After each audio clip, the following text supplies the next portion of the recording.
Hello friends, you are welcome to edu search. Topic है India and global indices. अभी हाल ही में environment performance index जारी की गई है, तो उसको इंडिया ने ऑब्जेक्ट किया है। इंडिया ने कहा है कि इसमें जो भी फाइंडिंग्स हैं वो सही नहीं हैं, उनके जो एस्टिमेशंस हैं यानी कि एक्स्ट्रापोलेशंस हैं और अनफाउंडेड एजम्पशंस हैं वो करेक्ट नहीं है। और इसमें जो इंडिया की कंडीशन बताई गई है, इंडिया को लास्ट पोजीशन पे रखा गया है, ये किसी भी तरीके से उचित नहीं है। तो चलिए हम अपने टॉपिक में आगे बढ़ते हैं। तो इसमें येल एंड कोलंबिया यूनिवर्सिटीज़ को रिलीज करती है। 180 कंट्रीज़ को इसमें इंक्लूड किया गया है और इंडिया को इसमें 180th यानी कि लास्ट रैंक दी गई है। इसमें किन किन चीज़ों को ध्यान में रखा जाता है, तो वो है climate change performance, environmental health and ecosystem vitality. तो इन चीज़ों को इसमें ध्यान में रखा जाता है। पहला है क्लाइमेट चेंज परफॉर्मेंस, यानी कि किस तरीके से क्लाइमेट चेंज हो रहा है और उसके लिए पर्टिकुलर कंट्री के द्वारा क्या स्टेप्स लिए जा रहे हैं। दूसरा है एनवायरमेंटल हेल्थ, कि वहाँ की पर्यावरण जो है उसकी हेल्थ कैसी है। And after that ecosystem fertility, यानी कि इकोसिस्टम वहाँ का है, जो पारितंत्र है वो किस तरीके से काम किस तरीके से उसकी कंडीशन है, स्थिति है, यानी कि वो अच्छी स्थिति में है या फिर नहीं है।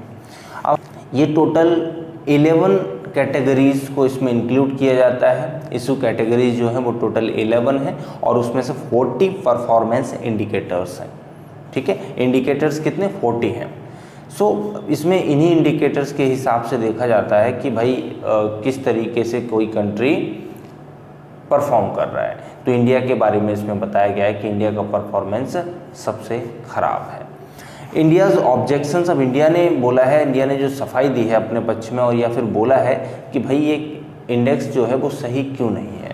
पहला बताया है रिड्यूस्ड वेटेज ऑफ इंडिकेटर्स, यानी कि जो इंडिकेटर्स इंडिया के द्वारा यूज़ किए जाते हैं उन चीज़ों को, यानी कि जिन चीज़ों में इंडिया अच्छे से परफॉर्म करता है उन चीज़ों को इसमें ध्यान में नहीं रखा गया है, उन इंडिकेटर्स को नहीं लिया गया है। शॉर्टर टाइम पीरियड, इसमें 10 साल ही लिए गए हैं, जो कि इंडिया का कहना है काफ़ी कम पीरियड है, काफ़ी शॉर्ट पीरियड है, क्योंकि आपको पता होगा कि इंडिया एक डेवलपिंग कंट्री है और डेवलपिंग कंट्री को ज़्यादा टाइम लेने की ज़रूरत है, उसको ज़्यादा टाइम दिया जाना चाहिए। इसमें केवल 10 साल का समय दिया गया है और इस हिसाब से अगर देखा जाए कि जो डेवलप्ड कंट्रीज़ हैं उनके लिए तो ये 10 साल पर्याप्त है, क्योंकि वो डेवलपमेंट कर चुके हैं। अब उनको बहुत ज़्यादा इसमें ध्यान देने की ज़रूरत नहीं है। अब वो क्लाइमेट चेंज में किस पर ध्यान दे सकते हैं, है ना, और सस्टेनेबिलिटी पर ध्यान दे सकते हैं, फोकस हो सकते हैं उस पर। इंडिया भी इसके लिए काम कर रहा है, लेकिन उसे डेवलपमेंट और जो इंडस्ट्रियल डेवलपमेंट है मेनली उस पर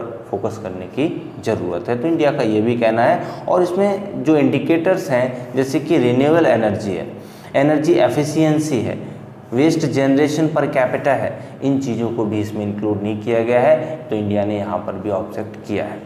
उसके बाद बता रखा है कि इसमें जो प्रिंसिपल ऑफ इक्विटी है, समता का सिद्धांत है, उसका ध्यान नहीं रखा गया है, यानी कि green house gases emission per capita भी हमने देखा था, उसको भी इसमें ध्यान में नहीं रखा गया है। अब उसके बाद CBDRRC जो है हमारा, आपने सुना होगा, common but differentiated responsibilities and respective capabilities, इसको भी इसमें ध्यान में नहीं रखा गया है, क्योंकि डेवलपिंग कंट्रीज़ के लिए टारगेट अलग है, डेवलप्ड कंट्रीज़ के लिए टारगेट अलग है, डिफ्रेंशिएटेड टारगेट हैं, लेकिन कॉमन रिस्पॉन्सिबिलिटीज़ हैं। क्योंकि डेवलप्ड कंट्रीज़ हैं उनके लिए नेट ज़ीरो का टारगेट 2050 तक है, 2050 तक, वहीं डेवलपिंग कंट्रीज़ के लिए ये 2070 तक है। तो इस चीज़ को भी इसमें ध्यान में नहीं रखा गया है। इंडिया ने इसको इस इंडिकेटर पे भी ऑब्जेक्ट किया है। चलो, अब ये जो ग्लोबल इंडिसेस होते हैं इनका यूटिलाइजेशन क्या है, इनका उपयोग क्या है। तो पहला, global indices are benchmarks which evaluate the strength and weaknesses of different nations on various parameters.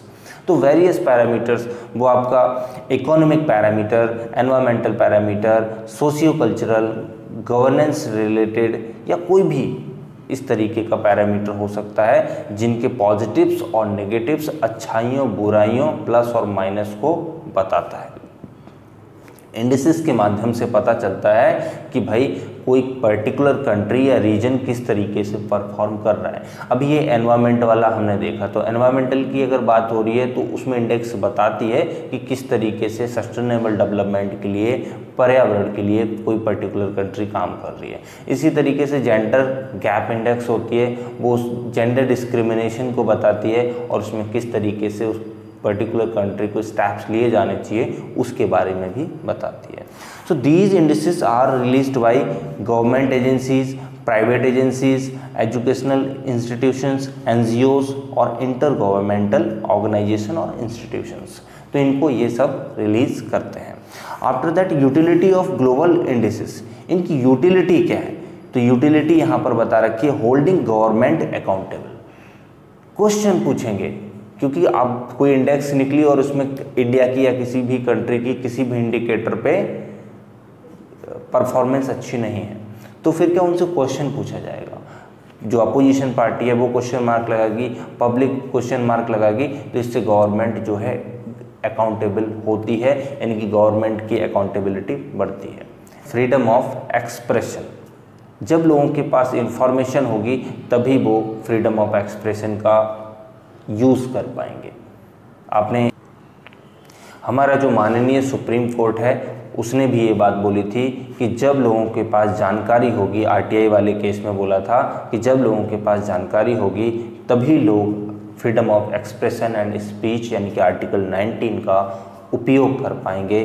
तो ये बात यहाँ पर भी लगती है कि जब लोगों को जानकारी होगी इन इंडिसेस के माध्यम से तो फ्रीडम ऑफ एक्सप्रेशन का बेहतर तरीके से और अच्छे तरीके से यूटिलाइजेशन किया जाएगा।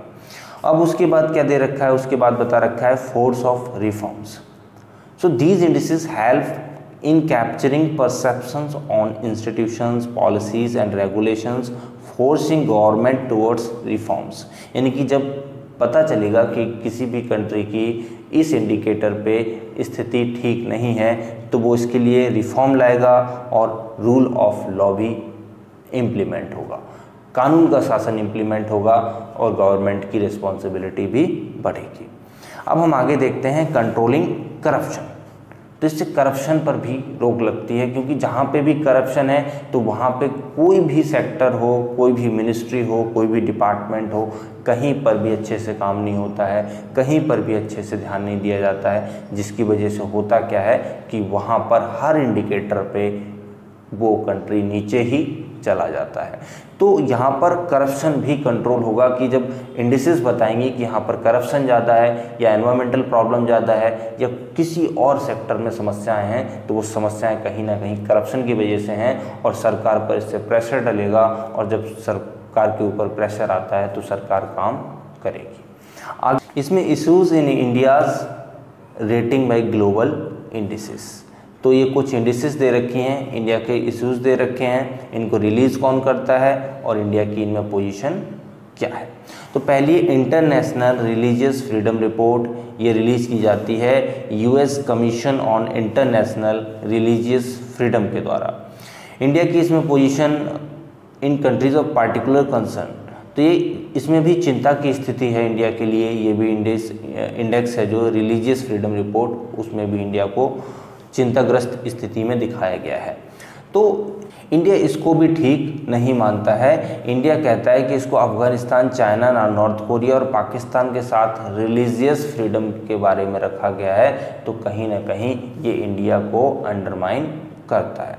उसके बाद है वर्ल्ड प्रेस फ्रीडम इंडेक्स, तो इसमें भी इंडिया की स्थिति अच्छी नहीं है। 180 में से 150 प्लेस इंडिया का आया है। इसको रिपोर्टर्स साइंस फ्रंटियर्स जो है रिलीज़ करता है। तो यहाँ पर भी पाकिस्तान, अफगानिस्तान से बहुत ज़्यादा अच्छी स्थिति हमारी नहीं है, तो इसको भी इंडिया ऑब्जेक्ट करता है। And after that global hunger index, जिसको Concern Worldwide and Welthungerhilfe जो है वो रिलीज़ करता है और इसको 116 में से 101 प्लेस पे आया था इंडिया। तो ये हंगर की कंडीशन इंडिया में बताता है कि भूख की स्थिति भारत में क्या है और कितने लोग भूखे भारत में सोते हैं।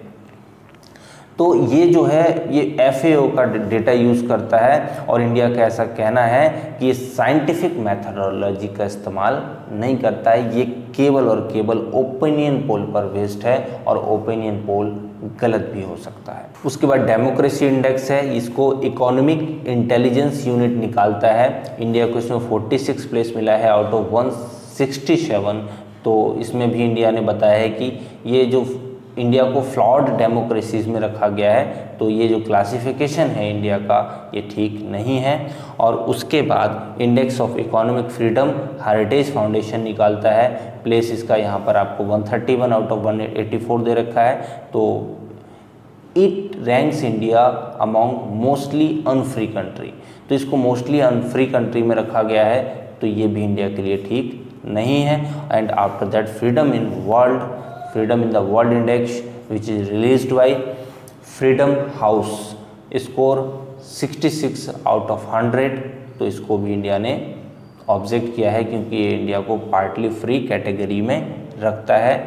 तो कहने का मतलब यही है कि इतनी इंडेसेस अगर इंडिया को सही नहीं ठहरा रही हैं तो कहीं ना कहीं इंडिया को भी इस चीज़ को एक्सेप्ट करना चाहिए और इसके लिए जो काम कर सकता है इंडिया वो काम करना चाहिए। ये जो पुअर रेटिंग है उसका इम्पैक्ट क्या पड़ता है, तो पहला तो इन्वेस्टमेंट में पड़ता है कि ये जो थिंक टैंक्स हैं, सर्वे एजेंसीज़ हैं, ये जो बताती हैं उस कंट्री के बारे में कि वहाँ पर उसकी क्या स्थिति है, और इन्हीं को देख के उस पर्टिकुलर कंट्री की ग्लोबल इमेज बनती है और इन्वेस्टर्स वहाँ पर आएंगे कि नहीं आएंगे वो भी इन्हीं इंडिकेटर्स के हिसाब से डिसाइड करते हैं। तो इन्वेस्टमेंट पर भी फ़र्क पड़ता है कि अगर अच्छी स्थिति है तो इन्वेस्टमेंट होगा और अच्छी स्थिति नहीं है तो वहाँ पर इन्वेस्टमेंट नहीं होगा। उसके बाद है सॉवरेन रेटिंग। ये कैसी होती हैं? ये सॉवरेन रेटिंग होती हैं। It can also hurt India sovereign ratings. 18 to 26% of a country sovereign rating is based on factors like governance, political stability, rule of law, corruption, press freedom. तो इन चीज़ों पर भारत की जो संप्रभु रेटिंग है यानी कि सॉवरेन रेटिंग है तो इन इंडिकेटर्स पर बेस्ड है और 18 से 26% तक तो एक ये भी ये इम्पैक्ट डालता है। इसके बाद है ग्लोबल परसेप्शन। इन्हीं इंडिकेटर्स के हिसाब से किसी भी कंट्री के बारे में पर्टिकुलरली इंडिया की बात हो रही है तो इंडिया का ग्लोबल परसेप्शन बनता है इन्हीं के आधार पे।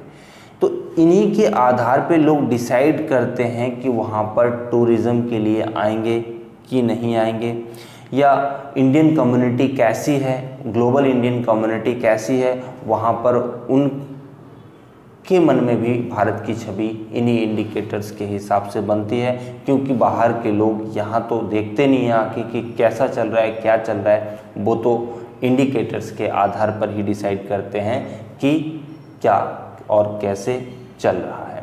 क्योंकि हम खुद न्यूज़ चैनल देखते हैं, न्यूज़ चैनल हमारी ओपिनियन डिसाइड करता है। इसी तरीके से ये इंडेसेस जो हैं, ये इंडेसेस आउटर कंट्रीज यानी बाहर की कंट्रीज़ में इंडिया की छवि को डिसाइड करता है। उसके बाद हम देख लेते हैं कि concerns over use of global indices, यानी कि जो ग्लोबल इंडिसेस का यूज़ हो रहा है उससे संबंधित कंसर्न्स क्या हैं। कुछ चीज़ें इसमें बता रखी हैं, आप आराम से इसको रीड कर सकते हैं। क्या एक मैं चीज़ आपको बता दूं कि भाई ये हम जो डिस्कशन करते हैं इससे क्या है कि आपके दिमाग में एक इमेज बन जाती है और आप उसको अच्छे से याद कर लेते हैं। लेकिन बुक रीडिंग जो है वो मस्ट है, बुक तो आपको पढ़नी ही पड़ेगी। अगर आप बुक नहीं पढ़ेंगे तो कोई मतलब नहीं है इस हमारे डिस्कशन का, क्योंकि आप बुक पढ़ेंगे तो आपके वर्ड्स जो हैं वो वर्ड्स का कलेक्शन बढ़ेगा, तभी आप उसको मेंस की आंसर राइटिंग में या घर पे प्रैक्टिस कर रहे हैं उसमें प्रोड्यूस कर पाएंगे, अदरवाइज़ आप प्रोड्यूस नहीं कर पाएंगे। आप कितना भी न्यूज़ चैनल लिखने की बारी आती है तो आप 50 वर्ड लिखेंगे और बैठ जाएंगे, या फिर आप किसी यूट्यूब पे भी देखते हैं तो तब भी आपकी स्थिति यही होती है। तो ये देखो, इससे क्या है आपको टॉपिक समझ में आ जाएगा, फिर आपको रीडिंग का जो टाइम है वो कम लगेगा और समझ में आएगा, बार बार गूगल सर्च नहीं करना पड़ेगा। तो इसलिए आपको रीडिंग मस्ट है, आंसर राइटिंग के लिए आगे बढ़ते हैं। वे फॉरवर्ड में बता रखा है कि strengthening domestic statistical ecosystem and data collection. India है उसको अपने डेटा के कलेक्शन को बढ़ाने की ज़रूरत है, यानी कि आंकड़ों को बढ़ाने की ज़रूरत है, जिससे कि क्या अगर कोई भी एजेंसी है और वो निकाल रही है अपनी इंडेक्स तो इंडिया उसमें बता सके, प्रूफ के साथ बता सके कि भाई हमारे पास भी इससे रिलेटेड इतना सारा डेटा है और ये आप जो बता रहे हैं वो सही नहीं है या सही है, उसको इंडिया जस्टिफाई कर पाए कहीं पर भी। And after that outreach to agencies, यानी कि एजेंसीज तक भारत की पहुंच होनी चाहिए और उनके बारे में इंडिया स्टडी करे कि ये कौन कौन से इंडिकेटर्स को लेते हैं और कैसे काम करते हैं। अच्छी जब समझ होगी तो इंडिया उसको अच्छे से ऑब्जेक्ट कर पाएगा कि भाई आपने अगर ऐसी बताई है स्थिति, बट हमारे यहाँ ये तो स्थिति नहीं है, क्योंकि हमारी जो डोमेस्टिक इंडिकेटर्स हैं, डोमेस्टिक एजेंसीज हैं, डोमेस्टिक इंस्टीट्यूशंस या डिपार्टमेंट्स हैं, उनके द्वारा जो दिखाया गया और आप जो दिखा रहे हो उसमें ज़मीन आसमान का अंतर है या उसमें थोड़ा बहुत अंतर है, तो वो इंडिया उसको बता सकेगा। And after that accountability of agencies, और एजेंसीज जो हैं उनको भी अकाउंटेबल होने की ज़रूरत है। अगर वो अकाउंटेबिलिटी के साथ इंडेक्सेस को लेके आएंगी तो इससे जो पूरा ग्लोब है हमारा, यानी कि पूरा वर्ल्ड है, वो आगे बढ़ेगा। लॉज एंड पॉलिसीज़, यानी कि स्ट्रॉन्ग लॉज एंड पॉलिसीज़ भी होनी चाहिए और उनका प्रॉपर इम्प्लीमेंटेशन होना चाहिए। तो जिससे डेमोक्रेसी है, माइनॉरिटीज़ है, ये इंडिया में है, ये अगर प्रोटेक्ट की जाती हैं तो कुछ इंडेक्सेस पे इंडिया आगे बढ़ेगा। इस तरीके से हर सेक्टर में, हर कम्युनिटी के लिए, हर रीजन के लिए इंडिया को काम करने की ज़रूरत है, जिससे कि वो इंडिसेस में बेहतर या बेटर परफॉर्म कर सके।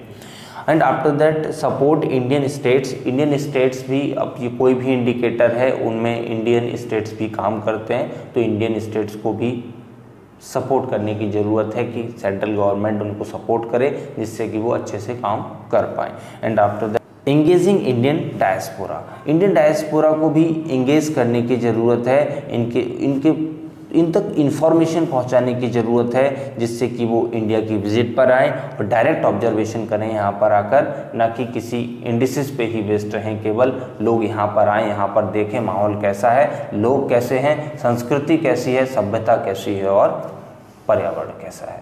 तो आई होप कि आपको ये पूरा टॉपिक अच्छे से समझ में आया होगा।